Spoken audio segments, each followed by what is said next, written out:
রব্বে করিম তার হাবিবকে বললেন, হাবিব আমার, এই পৃথিবীতে আবুল আহাব আবু জেহেলের নাম নেওয়ার কেউ থাকবে না, দুনিয়াতে তাদের নাম কেউ রাখবে না। লাখ টাকা কোটি টাকা দিলেও কাঁঠালবাগের কোন মুসল্লি তার সন্তানের নাম, নাতিপুতির নাম আবু জেহেল আবুল আহাব রাখবে না। কিন্তু বন্ধু আমার, আপনার নাম আমি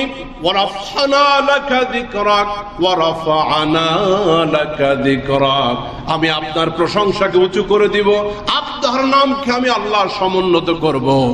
আজান হবে 5 বেলা, আশহাদু আল্লা ইলাহা ইল্লাল্লাহ, ওই জায়গায় আমি আল্লাহ আপনার নাম সেটিং দিয়ে দিলাম, আশহাদু আন্না মুহাম্মাদার রাসূলুল্লাহ। লোকজন কালিমা পড়বে, লা ইলাহা ইল্লাল্লাহু মুহাম্মাদুর রাসূলুল্লাহ।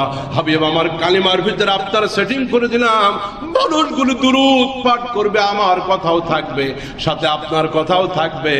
শুধু কাঁঠালবাগের লোক পড়বে এমন না, সারা পৃথিবীতে 24টা ঘন্টা আজানের ভিতরে ইথারে ইথারে আপনার নাম উচ্চারিত হবে।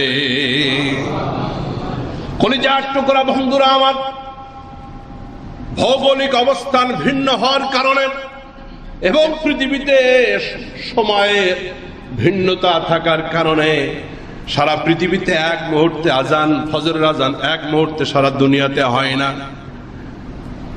আমরা দিনের বেলা ফজরের আজান হচ্ছে, ওই মুহূর্তে আমেরিকায় রাত চলতেছে। এইভাবে গোটা পৃথিবীতে ভৌগোলিক অবস্থান ভিন্ন হওয়ার কারণে, সময়ের অবস্থানটা পিছাওয়ার কারণে সারা পৃথিবীতে এইভাবে এমন ভাবে সাজিয়ে দিয়েছেন আল্লাহ রাব্বুল আলামিন। এক মসজিদে আজান হচ্ছে, ওই জায়গা থেকে অক্ত শেষ হয়ে গেল, পাশের দেশে শুরু হয়ে গেল, পাশের দেশটা শেষ হয়ে গেল, আর এক দেশে অক্ত শুরু হয়ে গেল। এইভাবে 24 ঘন্টা ইথারে ইথারে আমার রাসূলের নাম ভাসতেছে। মসজিদে প্রবেশ করার মুহূর্তে বিসমিল্লাহি ওয়াস সালাতু ওয়াস সালামু আলা রাসূলিল্লাহ, বের হওয়ার মুহূর্তে আবার দোয়া রাখবে, বিসমিল্লাহি ওয়াস সালাতু ওয়াস সালামু আলা রাসূলিল্লাহ। রব্বুল আমিন বলেন, হাবিব আমার, ওয়া রাফা'না লাকা যিকরাক। মক্কার কাফের মুশরিকগুলো আপনাকে নির্বংশ ঘোষণা দিয়েছে না, আপনি নির্বংশ হবেন না। আমি আল্লাহ যতদিন আপনার প্রশংসাও ততদিন। আমি হলাম রব্বুল আলামিন, আপনি হলেন রাহমাতুল লিল আলামিন। যতটুকু এরিয়ার জন্য আমি রব্বুল আলামিন, গোটা পৃথিবীতে ততটুকু এরিয়ার জন্য আপনাকে বানালাম রাহমাতুল লিল আলামিন। আপনার নাম আপনার সন্তান হওয়া লাগবে না, সন্তান বেঁচে থাকা লাগবে না, কিয়ামত পর্যন্ত আপনার রূহানি সন্তান, আপনার উম্মতগুলি তাদের জবানে জবানে, তাদের কাজে কর্মে, তাদের আজানে দুরুদে আপনাকে স্মরণ করতে থাকবে। ইন্না শানিআকা হুয়াল আবতার, আপনার দুশমনরাই নির্বংশ হয়ে যাবে। আল্লাহ পাক রাসূলের মিশন, রাসূলের ভালোবাসা আমাদের অন্তরে আরো বদ্ধমূল করে দিন। রবিউল আউয়াল মাস চলতেছে, এই জন্য ওই যে প্রত্যেক জমায় আমরা রাসূলের জীবনের বিভিন্ন দিক ও বিভাগ নিয়ে আলোচনা করতেছি। আজকে সূরাতুল কাউসারের সংক্ষিপ্ত তাফসীর, যেহেতু এটাও নবীজির শান মান ইজ্জতের সাথে জড়িত, আল্লাহ পাক আমাদের সকলকে রাসূলের হাতে সেই কাউসারের সুমিষ্ট পানি পান করার তৌফিক দান করেন। সমস্ত বেদাত থেকে এবং বেদাত পন্থীদের থেকে আল্লাহ আমাদেরকে হেফাজত করেন। বেদাত অত্যন্ত ঘৃণিত কাজ, কুল্লু বিদআতিন দালালা। রাসূল বলেছেন প্রত্যেক বেদাত পথভ্রষ্টতা, ওয়া কুল্লু দালালাতিন ফিন্নার, এবং প্রত্যেক পথভ্রষ্টতা এটার জায়গা হলো জাহান্নাম। এই জন্য প্রকাশ্য বেদাতীদেরকে সালাম দেওয়াও শরীয়তে নিষিদ্ধ। যদি আপনি জানেন সে কবর পূজা, মাজার পূজায় লিপ্ত আছে, শিরকের বেদাতের ভিতরে লিপ্ত আছে, তাকে সালাম দেওয়াটাও শরীয়তে নিষিদ্ধ, প্রকাশ্য বেদাতি যারা। তো এই জন্য আমরা নিজেরাও বেদাত থেকে বাঁচবো। বেদাত কি কি এটা নিয়ে আমরা একদিন বিস্তারিত আর এক জমায় আলোচনা করবো। সমাজের চলমান বেদাত কি কি, এগুলি নিয়ে বিস্তারিত আলোচনা করব। রব্বুল আমিন আমাদের সকলকে শরীয়তের সঠিক পথে পরিচালিত হওয়ার তৌফিক দান করেন, আমিন। ওয়া আখির দাওয়ানা আলহামদুলিল্লাহি রাব্বিল আলামিন। যাদের সুন্নাত বাকি আছে আদায় করেন। আলহামদুলিল্লাহি নাহমাদুহু ওয়া নাস্তাঈনুহু ওয়া নাস্তাগফিরুহু ওয়া ونعوذ بالله من شرور أنفسنا ومن سيئات أعمالنا. من يهده الله فلا مضل له ومن يضلل فلا هادي له.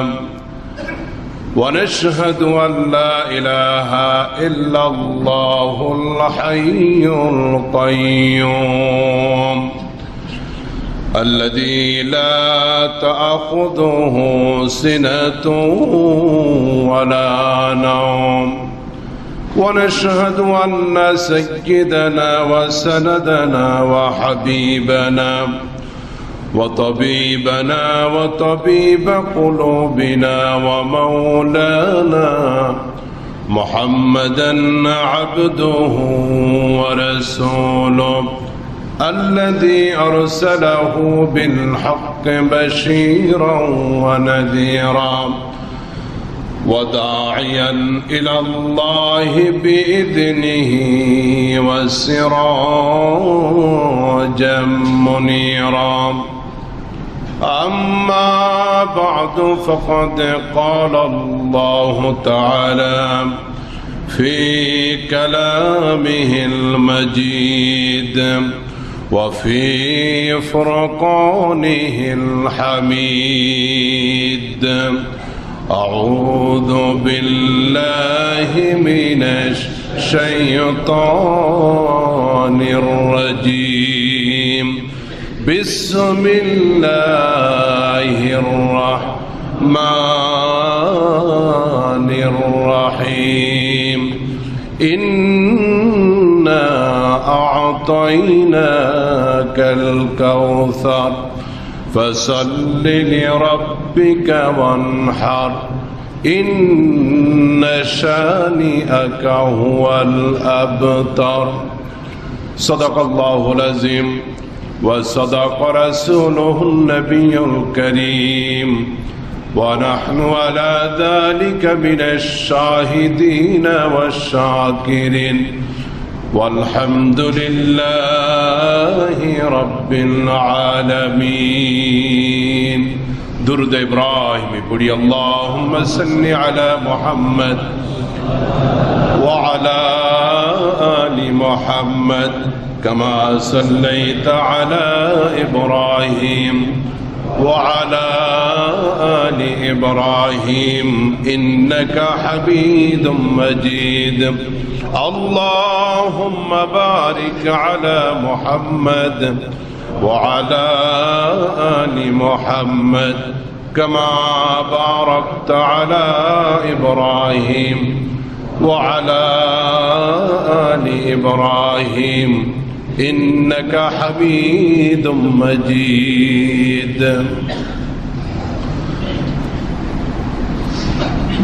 رب كريم দরবারে শুকরগুজার হচ্ছি, সকলে পড়ছি আলহামদুলিল্লাহ। পবিত্র কোরআনে হাকিমের 114টি সূরার ভিতরে আমি আপনাদের সামনে 108 নম্বর সূরা সূরাতুল কাউসার তেলাওয়াত করেছি। এই সূরাটির সাথে নবী করিম সাল্লাল্লাহু আলাইহি ওয়াসাল্লামের জীবনের অনেক কিছু জড়িত এবং নবীজির শান মান মর্যাদা বৃদ্ধির লক্ষ্যে আল্লাহ সুবহানাহু ওয়া তাআলা এই সূরাটি বিশেষভাবে নাজিল করেছে। সূরার ভিতরে রুকু আছে 1টি, আয়াত আছে 3টি, অক্ষর হলো 42টি এবং বাক্য আছে 10টি। রুকু 1টি, আয়াত 3টি, বাক্য আছে 10টি, অক্ষর সংখ্যা 42টি এবং এই সূরাটি অবতীর্ণ হলো মক্কাতুল মুকাররমায়। এই সূরার আমল হলো তাফসীরের কিতাব লিখতেছে, কোন ব্যক্তি যদি বৃহস্পতিবার দিবাগত রাতে 1000 বার সূরাতুল কাউসার তেলাওয়াত করে, সাথে যদি 1000 বার দুরূদ শরীফ পাঠ করে, রব্বুল আমিন চাইলে সেই বান্দা স্বপ্নে রসুলকে দেখতে পারেন। দেখবেন এমন কোনো গ্যারান্টি নাই, তবে আমলটা যদি সে করে, বৃহস্পতিবার দিবাগত রাতে 1000 বার সূরাতুল কাউসার এবং 1000 বার দুরূদ শরীফ যদি পাঠ করে, তার আন্তরিকতার যদি কমতি না থাকে, রব্বুল আমিন স্বপ্নে পেয়ারা নবীকে দেখিয়ে দিবেন ইনশাআল্লাহ। এই পৃথিবীতে অনেক আল্লাহর বান্দা আছে যারা স্বপ্নে রসুলকে দেখে, এবং নবীজি বলেন, যে ব্যক্তি স্বপ্নে আমাকে দেখলো সে আমাকেই দেখলো, কারণ শয়তান আমাকে কপি করতে পারে, শয়তান রসুলকে ডুপ্লিকেট করতে পারে না। বিভিন্ন আকৃতি সুরত ধারণ করতে পারে, কিন্তু রসুলের আকৃতি ধারণ করা এটা শয়তানের উপর আল্লাহ রাব্বুল আলামিন হারাম করে দিয়েছেন, নিষেধ করে দিয়েছেন। এটা তার দ্বারাও সম্ভব হয় না। এটি হলো সূরা কাউসারের আমল। আরেকটি আছে সূরাতুল কাউসারের তাবির। কেউ যদি নারী অথবা পুরুষ যেই হোক না কেন, সে যদি স্বপ্নে দেখে সূরা কাউসার তেলাওয়াত করতেছে, স্বপ্নে সূরা কাউসার তেলাওয়াত করতে নিজেকে যদি কেউ দেখে, তাহলে খুশখবরি হলো, এই স্বপ্নের ব্যাখ্যা হলো, সেই ব্যক্তি নেক আমল করা পছন্দ করবে, তার জীবনে বেশি বেশি ভালো কাজ করা, নেক আমল করা পছন্দ করবে, এবং সে বেশি বেশি নেক আমলে রত থাকবে ইনশাআল্লাহ। আল্লাহ পাক এই সৌভাগ্য আমাদের সকলের কিসমতে নসিব করেন, বলুন আমিন। মুহতারাম ভাইরা, এই সূরাটির শানে নুজুল কি? শানে নুজুল এটি হলো তাফসীরের পরিভাষা। অবতীর্ণ কেন হল?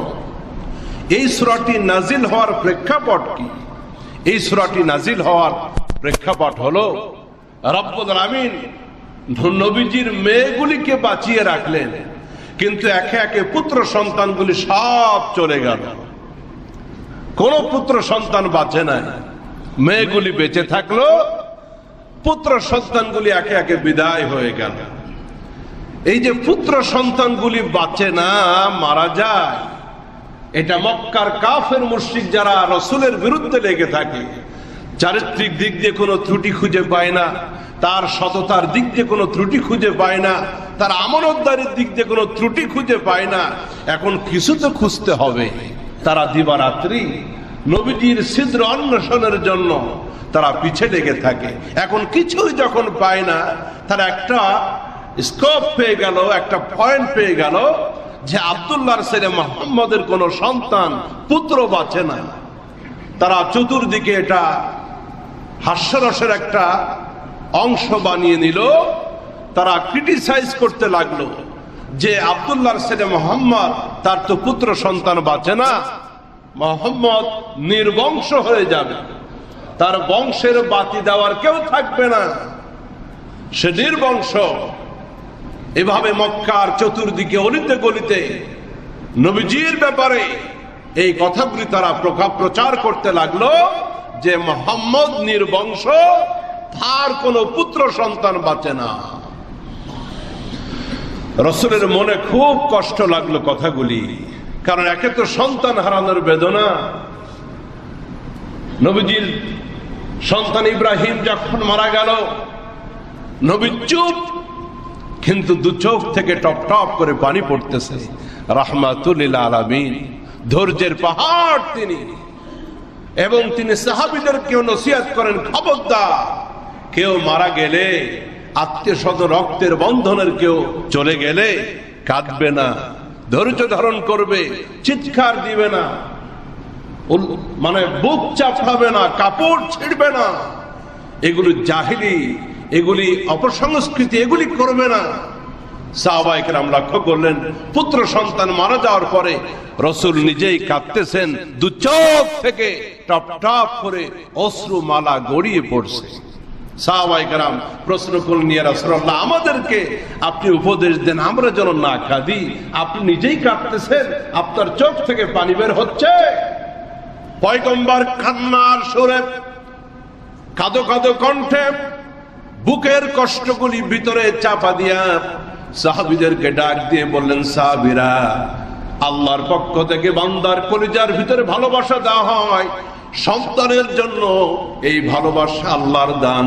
আমার দুই চোখ থেকে সেই ভালোবাসার বিয়োগে, সেই ভালোবাসার বিদায়ে পানি বের হচ্ছে। এটা আমার কন্ট্রোলে না, আল্লাহ পাক আমার অন্তরে ভালোবাসা দিয়েছেন। সেই ভালোবাসা গলে গলে অশ্রু হয়ে চোখ দিয়ে প্রবাহিত হয়। হ্যাঁ, চোখ কাঁদবে। সন্তান মারা গেছে, পিতামাতা মারা গেছে, আপনজন মারা গেছে, স্ত্রী বিদায় হয়ে গেছে, চোখ কাঁদবে, অশ্রু প্রবাহিত হবে। কিন্তু বুক চাপড়ে কান্নাকাটি করা যেগুলি হয়ে থাকে, এইটা করতে নিষেধ করা হয়েছে, ধৈর্য ধারণ করতে বলা হয়েছে। কাফের মুশরিকগণ মক্কার অলিতে গলিতে যখন এই কথা প্রচার করতেছে, আব্দুল্লাহর ছেলে মুহাম্মদ নির্বংশ, তার কোন পুত্র সন্তান স্থায়ী হয় না, বাঁচে না।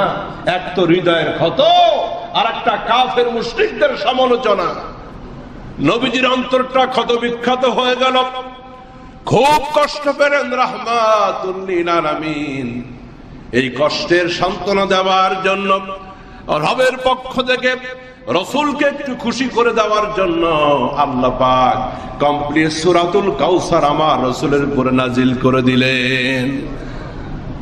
নবীজি একটি মজলিসে বসা ছিলেন।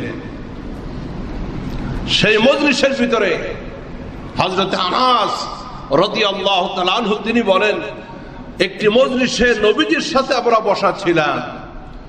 নবীজি একটু তন্দ্রাহত হলেন, একটু ঘুমিয়ে গেলেন। কিছু মুহূর্তের জন্য চুপ। নবীজি একটু ঘুমাচ্ছেন, আবার কতক্ষণ পরে তিনি জেগে উঠলেন, একটু মুস্কি হাসলেন। সুবহানাল্লাহ। নবীজির হাসি ছিল মুস্কি হাসি। তিনি সাধারণত অট্ট হাসি দিতেন না। তিনি এমন ভাবে হাসতেন না তার দাঁতগুলি বের হয়ে যায়, সেভাবে তিনি হাসতেন না। তিনি মুস্কি হাসতেন। জীবনে মাত্র কয়েকবার নবীজি অট্ট হাসি দিয়েছেন, যে কারণে তার দাঁতগুলি বের হয়ে গেছে, এটা হাতে গোনা কয়েকবার। এর ভিতরে একবার হলো, এক সাহাবী এসেছে রাসূলের কাছে, নতুন মুসলমান। এতদিন মূর্তির পূজা করেছে, পাথরের সামনে সেজদা দিয়েছে, হাতে বানানো মূর্তিগুলোকে উপাস্য বানিয়েছে। মাত্র নতুন মুসলমান রাসূলের কাছে এসে হাজির, হাতে একটা মূর্তি অর্ধেক ভাঙ্গা, মাথা নাই। নবীজি প্রশ্ন করছেন, ব্যাপার কি? হাতে এটা কি? আবার এটা হাতে আছে ভালো কথা, তার অর্ধেক গেল কোথায়? সাহাবী বলছি, ইয়া রাসূলুল্লাহ, এটা বলতে গেলে তো একটু ঘটনা বলতে হয়। আমি বলবো, কিন্তু শর্ত হলো আপনি আমাকে লজ্জা দিতে পারবেন না, আপনি হাসতে পারবেন না। নবীজি বলতেছেন, আচ্ছা ঠিক আছে, বলো কি তোমার ঘটনা। সাহাবী বলছি, ইয়া রাসূলুল্লাহ, জাহিলি জামানায় এই মূর্তিটা আমি পূজা করতাম, এটা আমার দেবতা, ত্রাণকর্তা। একদিন এক সফরে আমার এই দেবতা নিয়ে, ত্রাণকর্তা নিয়ে আমি সফর করতেছি। এটা ছাতু দিয়ে বানানো, কিন্তু চলতে চলতে মারাত্মক ক্ষুধা লেগে গেল আমার। কি খাবো কিছুই খুঁজে পাই না। মরু অঞ্চল, কোথাও হাইওয়ে, কোনো হোটেল নাই, রেস্টুরেন্ট নাই, চায়ের দোকান নাই, কিচ্ছু নাই, কি খাবো? শেষমেশ বাধ্য হয়ে আমার হাতে বানানো ছাতু দিয়ে এই দেবতার মাথাটা খাইছি আমি। অন্তত আমি তো বাঁচি দেবতাকে। হাদিসের ভিতরে আসছে, এই ঘটনা শোনার পর নবীজি এমন ভাবে হাসলেন, নবীজির দন্তরাজি বিকশিত হয়ে গেল। সুবহানাল্লাহ। নবীজি হেসে দিলেন, হাসি কন্ট্রোল করতে পারলেন না তিনি। যে দেবতা নিজের বাঁচাইতে পারে না, সে অপরকে কিভাবে বাঁচাবে? নবীজি হাসলেন। সাহাবী ওইটা ছুঁড়ে ফেলে দিলেন, ইয়া রাসূলুল্লাহ, এখন তো এটার পূজা করি না, আমি হাতে নিয়ে এসেছিলেন আপনাকে দেখাবার জন্য, এখন তো উপাস্য মেনেছি। লা ইলাহা ইল্লাল্লাহু মুহাম্মাদুর রাসূলুল্লাহ সাল্লাল্লাহু আলাইহি ওয়াসাল্লাম। মুস্কি হেসে দিলেন পয়গম্বর। হযরত আনাস বলছেন, ইয়া রাসূলুল্লাহ, আপনি একটু আগে একটু ঘুমিয়ে গেলেন, আবার জাগ্রত হলেন, মুচকি হাসতেছেন, ব্যাপার কি? রাসূল বলতেছেন, সাহাবীরা, এই মুহূর্তে আল্লাহ রাব্বুল আলামিন আমার প্রতি একটি সূরা নাজিল করেছেন, সেই সূরাটি হলো সূরাতুল কাউসার। এরপর আল্লাহর নবী সাহাবীদেরকে সত্য নাজিল হওয়া সূরা কাউসার শুনিয়ে দিলেন। আমরাও পড়ি, ইন্না আ'তাইনা কাল কাউসার ফাসাল্লি লিরাব্বিকা ওয়ানহার ইন্না শানিয়াকা হুয়াল আবতার। সূরার অর্থ কি? এই সূরার অর্থ হলো ইন্না আ'তাইনাকাল কাউসার, হে রাসূল নিশ্চয় আমি আল্লাহ আপনাকে কাউসার দান করেছি। ফাসাল্লি লিরাব্বিকা ওয়ানহার, কাজেই সুতরাং এজন্য আপনি আপনার পালনকর্তার উদ্দেশ্যে আপনি নামাজ আদায় করুন এবং কোরবানি প্রদান করুন, আপনি সালাত আদায় করুন এবং কোরবানি দিন। ইন্না শানিআকা হুয়াল আবতার, আর নিশ্চয় আপনার শত্রু যারা ওরাই নির্বংশ হয়ে যাবে। কাউসার কি? নবীজি সাহাবীদেরকে প্রশ্ন করতেছেন, সাহাবীরা তোমরা কি বলতে পারো কাউসার কি? সাহাবায়ে কেরামকে নবীজি যখনই এই রকমের প্রশ্ন করতেন তখন সাহাবায়ে কেরাম অত্যন্ত আদবের সাথে বলতেন, আল্লাহু ওয়া রাসূলুহু আ'লাম। এই প্রশ্নের জবাব আল্লাহ এবং তার নবী ভালো জানেন। জবাবটা সাহাবায়ে কেরাম জানতেন, কিন্তু আদবের জন্য বলতেন না, কারণ জবাবটা নবীজির কাছ থেকে যদি আসে জবাবটা আরো সুন্দর হবে, এই জন্য জানলেও বলতেন না। তারা বলতেছেন কাউসার এটা কি? এটা আল্লাহ এবং তার রাসূল ভালো জানেন। এবার রাসূল বলতেছেন, শোনো কাউসার কি?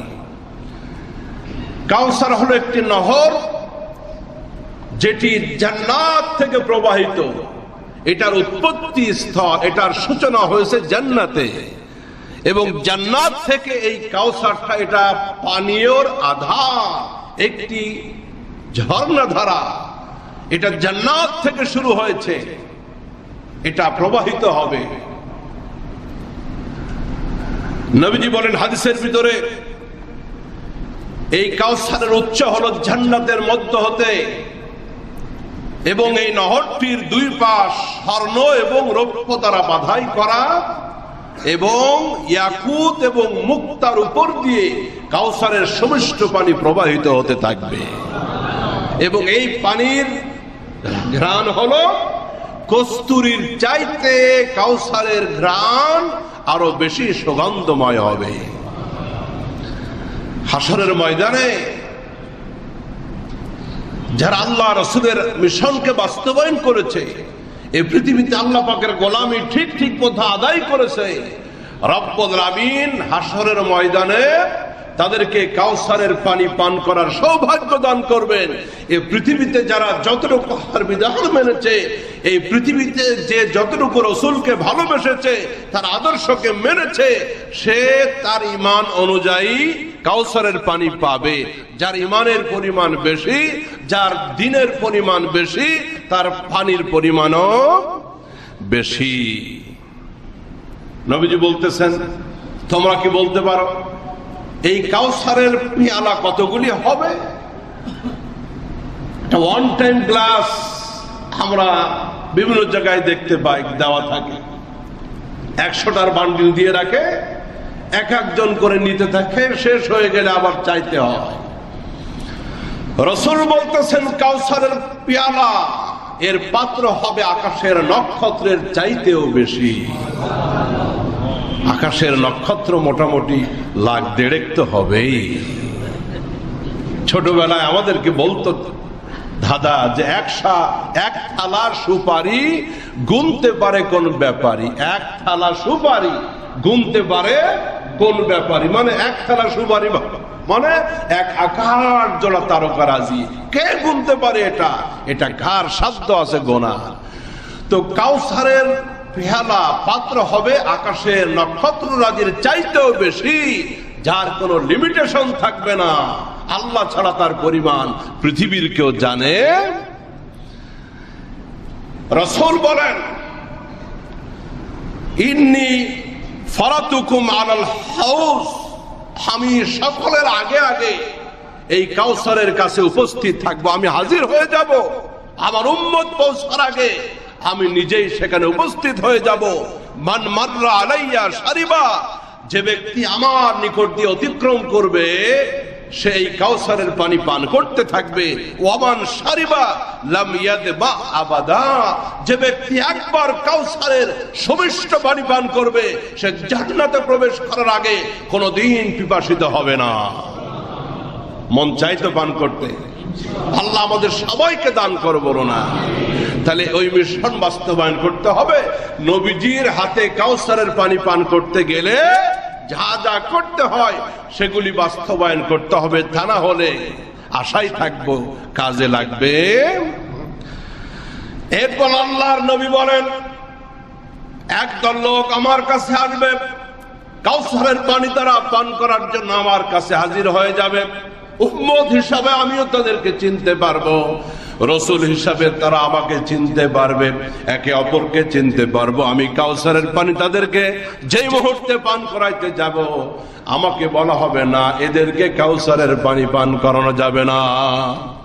খুব মনোযোগ, এদেরকে কাউসারের পানি পান করানো যাবে না। নবীজি প্রশ্ন করবেন, রব্বুল আলামিন এদেরকে কেন কাউসারের পানি পান করানো যাবে না? আমি তো তাদের পয়গম্বর, তারা তো আমার উম্মত, কেন তাদেরকে কাউসারের পানি পান করানো যাবে না? আল্লাহর পক্ষ থেকে জবাব হলো, ইয়া রাসূলুল্লাহ, আপনি পৃথিবী থেকে বিদায় নেওয়ার পরে এই লোকগুলি আপনার উম্মত দাবি করেছিল বটে, কিন্তু দ্বীনের নামে, ইসলামের নামে তারা ভিন্ন কিছু চালু করেছিল, নতুন কিছু আবিষ্কার করেছিল, যেটার সাথে কোরআন এবং সুন্নাহর কোনো সম্পর্ক ছিল না, আপনার নীতি আদর্শের কোনো সম্পর্ক ছিল না, আমার বিধানের সাথে কোনো সম্পর্ক ছিল না। তারা বেদাত আবিষ্কার করেছিল। এই জন্য উম্মত হতে পারে কাউসারের পানি তাদের কপালে জুটবে না। নাউজুবিল্লাহ। আরো জোরে বলেন নাউজুবিল্লাহ। মুহতারাম ভাইরা আমার, রব্বুল আমিন তার হাবিবকে কাউসার দান করলেন। মুফাসসিরগণ কাউসার আরেকটি ব্যাখ্যা করেছেন যে কাউসার অর্থ হলো সমস্ত কল্যাণ। এই পৃথিবীতে যত ভালাই আছে, পৃথিবীতে যত বরকত আছে, এই পৃথিবীতে কল্যাণময় যা কিছু আছে রব্বুল আমিন তার হাবিবকে প্যাকেটিং করে সমস্ত কল্যাণ দান করেছে। এটা কাউসারের আরেকটি ব্যাখ্যা। ইন্না আ'তাইনা কাল কাউসার, আমি আমার রাসূলকে সমস্ত বরকত, সমস্ত কল্যাণ দান করেছি। তবে শ্রেষ্ঠ ব্যাখ্যা এবং সর্বাধিক গ্রহণযোগ্য মতামত হলো কাউসার একটি নহরের নাম, কাউসার একটি ঝর্ণাধারার নাম, যে ঝর্ণাধারাটা জান্নাত থেকে প্রবাহিত হয়ে এটা কুলকুল ভাবে প্রবাহিত হতে থাকবে এবং নবীজি তার প্রিয় উম্মতদেরকে পান করাইতে থাকবেন। আসেন দ্বিতীয় আয়াতে যাই। ফাসাল্লি লিরাব্বিকা ওয়ানহার পড়েন, ফাসাল্লি লিরাব্বিকা ওয়ানহার। রব্বুল আমিন তার হাবিবকে যে নিয়ামত দান করলেন কাউসার, রব্বে কারীম এই নিয়ামতের শুকরিয়া আদায়ের জন্য রাসূলকে বলতেছেন, হাবিব আমার এত শ্রেষ্ঠ একটা নিয়ামত দান করলাম, সেই জন্য আপনি আল্লাহর দরবারে নামাজ আদায় করুন, কোরবানি করুন।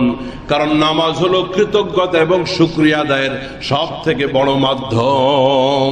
ছেলেটা A+ পেয়েছে, গোল্ডেন A+ পেয়েছে, আপনি ওযু করে নামাজে দাঁড়ায় যান, কারণ দিয়েছেন কে?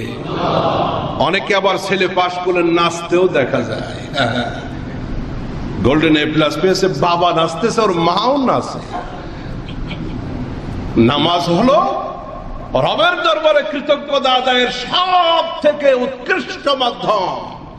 এই জন্য আমাদের জীবনে যে কোনো প্রাপ্তি, যা কিছু নিয়ামত পাবো, পাওয়ার পরে আগে রবের দরবারে শুকরিয়া লুটিয়ে পড়বো, সেজদায় লুটিয়ে পড়বো। নবীজির মাধ্যমে আমাদেরকেও শিক্ষা দেওয়া হলো যে আল্লাহর দরবারে কোনো প্রাপ্তির পরে, রবের দরবার কোনো প্রাপ্তির পরে শুকরিয়া আদায়ের জন্য সেজদা দিব, সালাত আদায় করব।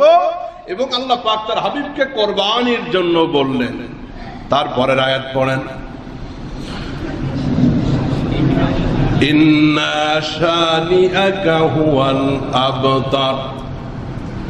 রব্বুল আমিন বলেন, ইন্না আ'তাইনাকাল কাউসার ফাসাল্লি লিরাব্বিকা ওয়ানহার ইন্না শানিআকা হুয়াল আবতার।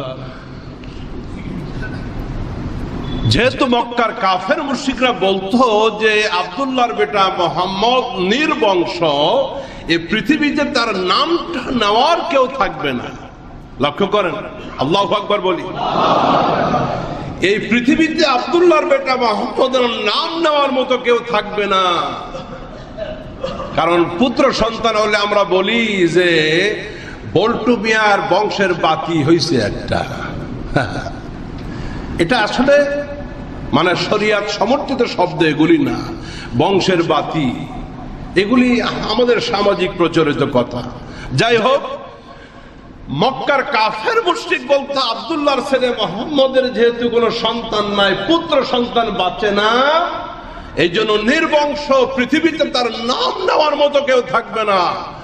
নবীজির কাছে এই সূরার শেষ আয়াত নাজিল করে রব্বুল আমিন বলেন, হাবিব আমার, নাম নেওয়ার লোক আপনার থাকবে, কিন্তু ইন্না শানিআকা, আপনার শত্রু যারা, তারা হলো আবতার, এই পৃথিবীতে তারাই নির্বংশ, তাদের নাম নেওয়ার কেউ থাকবে না। আচ্ছা, এই এলাকায় আবু জেহেল নামে কয়টা লোক আছে? একজন লোক নাই। তো আবু লাহাব নামে 2-4 জন তো আছে না? তাও নাই। মিরপুরের বাইরে কি ঢাকার অন্য এলাকায় আবু জেহেল আছে? আবু লাহাব কি এই ঢাকার বাইরে অন্য কোন জেলায় আছে? আচ্ছা, পৃথিবীর অন্য কোন দেশে কি আবু জেহেল, আবু লাহাব নামের কাউরে পাওয়া যায়? নাই। আরব কান্ট্রিতে নাই। কুফরি কান্ট্রি যেগুলো পৃথিবীর পশ্চিমা রাষ্ট্রগুলি, সেগুলিতেও আবু জেহেল নামে কেউ আপনারা পান্ত নাই? সারা পৃথিবী জুড়ে আবু জেহেল, আবু লাহাবের উত্তরসূরি আছে, তাদের মিশনকে বাস্তবায়ন করার মতো বহু লোক আছে, কিন্তু এই নামটা তারাও নিজেরা রাখতে রাজি। এবার বলেন তো, আমার নবীর নামের নাম মোহাম্মদ নামের আমি নিজে আছি 1 নম্বরে, আর কে কে আছে? আল্লাহু আকবার জোরে বলেন। রব্বে করিম তার হাবিবকে বললেন, হাবিব আমার, এই পৃথিবীতে আবু লাহাব, আবু জেহেলের নাম নেওয়ার কেউ থাকবে না, দুনিয়াতে তাদের নাম কেউ রাখবে না। লাখ টাকা, কোটি টাকা দিলেও কাঁঠালবাগের কোন মুসল্লি তার সন্তানের নাম, নাতিপুতির নাম আবু জেহেল, আবু লাহাব রাখবে না। কিন্তু বন্ধু আমার, আপনার নাম আমি ওয়ারাফানা লাকা যিকরাক, ওয়ারাফানা লাকা যিকরাক, আমি আপনার প্রশংসাকে উঁচু করে দিব, আপনার নামকে আমি আল্লাহর সমুন্নত করব। আজান হবে 5 বেলা, আশহাদু আল্লা ইলাহা ইল্লাল্লাহ, ওই জায়গায় আমি আল্লাহ আপনার নাম সেটিং দিয়ে দিলাম, আশহাদু আন্না মুহাম্মাদার রাসূলুল্লাহ।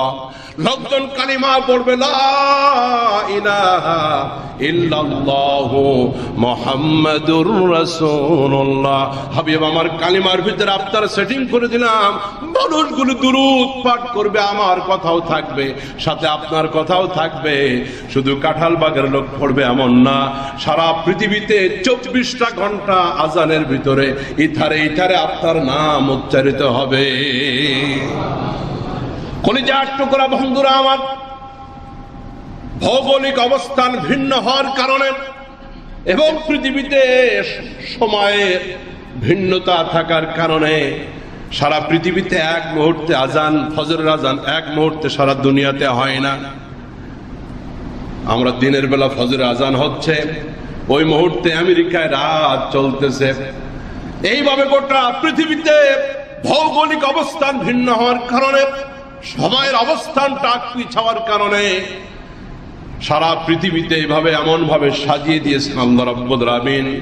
এক মসজিদে আজান হচ্ছে, ওই জায়গা থেকে অক্ত শেষ হয়ে গেল, পাশের দেশে শুরু হয়ে গেল, পাশের দেশটা শেষ হয়ে গেল, আর এক দেশে অক্ত শুরু হয়ে গেল। এইভাবে 24 ঘন্টা ইথারে ইথারে আমার রাসূলের নাম ভাসতেছে। মসজিদে প্রবেশ করার মুহূর্তে বিসমিল্লাহি ওয়াস সালাতু ওয়াস সালামু আলা রাসূলিল্লাহ, বের হওয়ার মুহূর্তে আবার দোয়া রাখবে, বিসমিল্লাহি ওয়াস সালাতু ওয়াস সালামু আলা রাসূলিল্লাহ।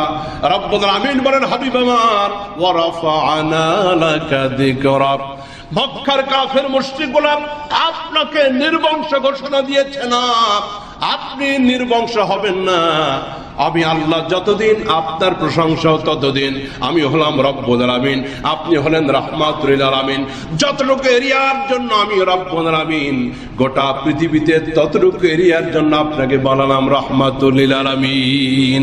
আপনার নাম আপনার সন্তান হওয়া লাগবে না, সন্তান বেঁচে থাকা লাগবে না, কিয়ামত পর্যন্ত আপনার রূহানি সন্তান, আপনার উম্মতগুলি তাদের জবানে জবানে, তাদের কাজে কর্মে, তাদের আযানে দুরুদে আপনাকে স্মরণ করতে থাকবে। ইন্না শানিআকা হুয়াল আবতার, আপনার দুশমনরাই নির্বংশ হয়ে যাবে। আল্লাহ পাক রাসূলের মিশন, রাসূলের ভালোবাসা আমাদের অন্তরে আরো বদ্ধমূল করে দিন। রবিউল আউয়াল মাস চলতেছে, এই জন্য ওই যে প্রত্যেক জমায় আমরা রাসূলের জীবনের বিভিন্ন দিক ও বিভাগ নিয়ে আলোচনা করতেছি। আজকে সূরাতুল কাউসারের সংক্ষিপ্ত তাফসীর, যেহেতু এটাও নবীজির শান মান ইজ্জতের সাথে জড়িত, আল্লাহ পাক আমাদের সকলকে রাসূলের হাতে সেই কাউসারের সুমিষ্ট পানি পান করার তৌফিক দান করেন। সমস্ত বেদাত থেকে এবং বেদাত পন্থীদের থেকে আল্লাহ আমাদেরকে হেফাজত করেন। বেদাত অত্যন্ত ঘৃণিত কাজ, কুল্লু বিদআতিন দালালা। রাসূল বলেছেন প্রত্যেক বেদাত পথভ্রষ্টতা, ওয়া কুল্লু দালালাতিন ফিন্নার, এবং প্রত্যেক পথভ্রষ্টতা এটার জায়গা হলো জাহান্নাম।